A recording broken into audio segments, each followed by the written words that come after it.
by comparison, the resistance offered by French colonial garrisons was light, and in many instances merely token. On the landing beaches, the greatest hazard was the unpredictable tide and surf and the inexperience of the boat handlers. Over the course of the day, more landing craft would be lost through accidents, broachings and collisions than to enemy fire. Off Casablanca, the naval duel continued for several hours, and it was here also that the Allies encountered determined fighting on the ground. North of the town, the beaches were stoutly defended, and French aircraft made several strafing runs, adding to the casualties and compounding the confusion of the beachheads.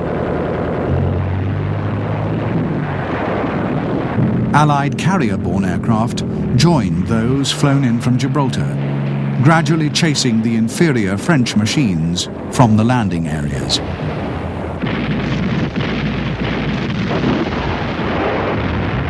By noon, most of the seaworthy French warships had been sunk or disabled, and the guns of the immobile Jean Bart had been put out of action by a well-aimed salvo from the American battleship Massachusetts. French aircraft still appeared intermittently in the area, but as yet, no task force vessel had sustained significant damage.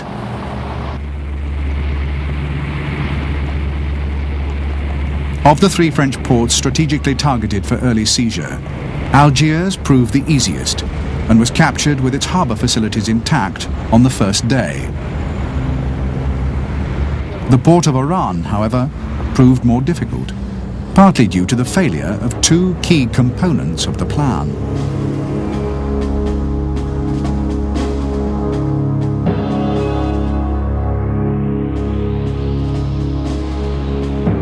The main Allied landings took place on the flanks, in comparatively quiet coastal sectors east and west of Oran. These were largely unopposed, and beachheads were soon established. But a raiding party, in two light vessels, was sent in to secure the town's harbour complex by a surprise frontal assault.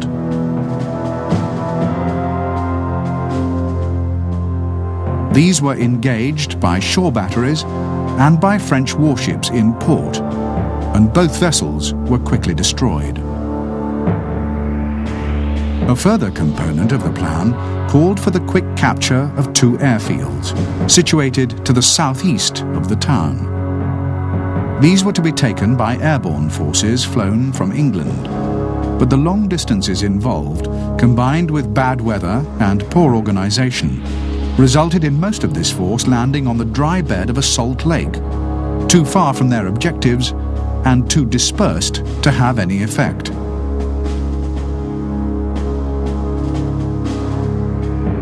The southernmost airfield was eventually taken by flying columns arriving from the coast, and a few hours later, two squadrons of Spitfires were flown in from Gibraltar.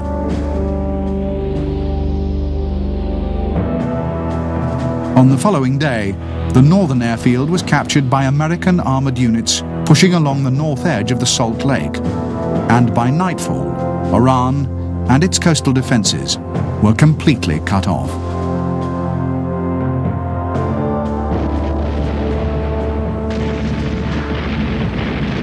On the following morning, battleships and cruisers of the task force engaged the seaward defences, while the infantry and armour cut their way into Oran from the rear.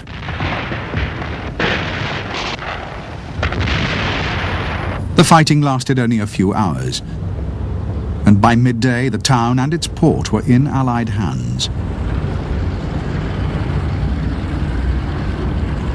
That afternoon, the French North African commander, Admiral Darlan, ordered a general ceasefire, bringing the fighting in Morocco and Algeria to an end. For the Allied commanders, the main priority now was the occupation and consolidation of French Tunisia, and elements of General Anderson's First Army were sent eastwards by land and sea to seize the East Algerian ports of Bougie and Beaune.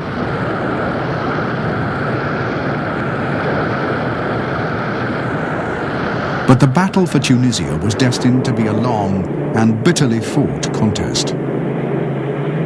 When reports of the Allied landings had first reached him, Hitler had ordered troops to be scraped together and sent by air transport to take control of the key Tunisian airfields and ports.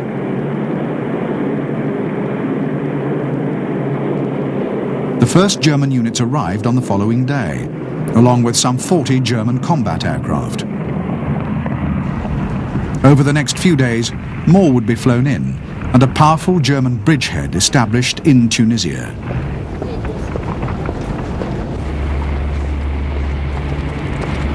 On the 11th, Bougie was taken without resistance, and British and American troops began disembarking. Later that day, however, German aircraft flying from Tunisia swooped down on the transports. The attacks persisted for 3 days, sinking several ships and damaging others, and destroying huge quantities of equipment and supplies.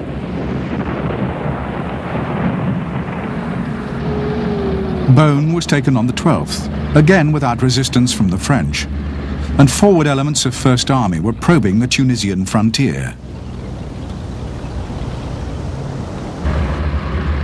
But on the same day, the first Axis naval transports arrived in the Tunisian port of Bizerta.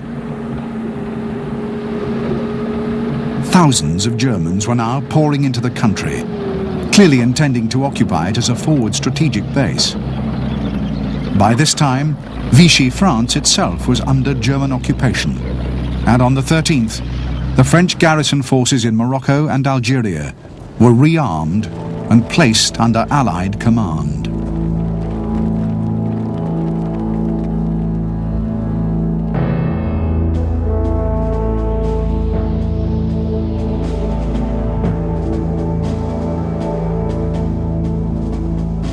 The withdrawal of Rommel's Panzer Army from the Alamein positions had been undertaken only in the face of its imminent destruction and at the last possible moment. Inevitably, much had been abandoned, including a large part of the Italian infantry, through an acute shortage of transport. But the more mobile German divisions, although considerably depleted, had escaped with at least some of their equipment. From Alamein, these units fell back along the unbroken coastal highway to Fouca, some 50 miles to the west. British pursuit was initially hampered by traffic jams and by the inevitable logistical difficulties of processing large numbers of casualties and prisoners. Axis rear guards deployed on the desert flank compounded these problems, and German air units sought every opportunity to harass and disorganize the British.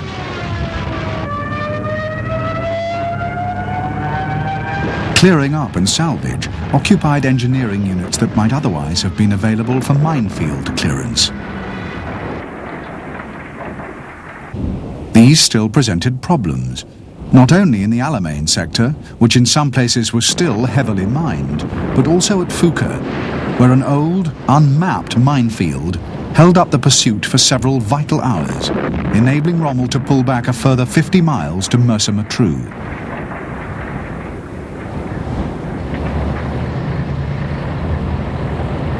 From Mersa-Matruh, rain and mud hampered any further attempts to cut off the retreating Panzer Army by outflanking movements through the desert, and efficient German demolition teams and rear guards hampered direct pursuit along the coast.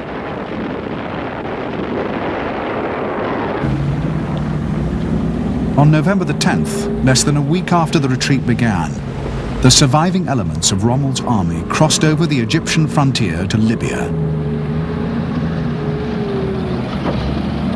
2 weeks later, they reached the Mersa Brega positions, from where they had set out to conquer Egypt almost a year before.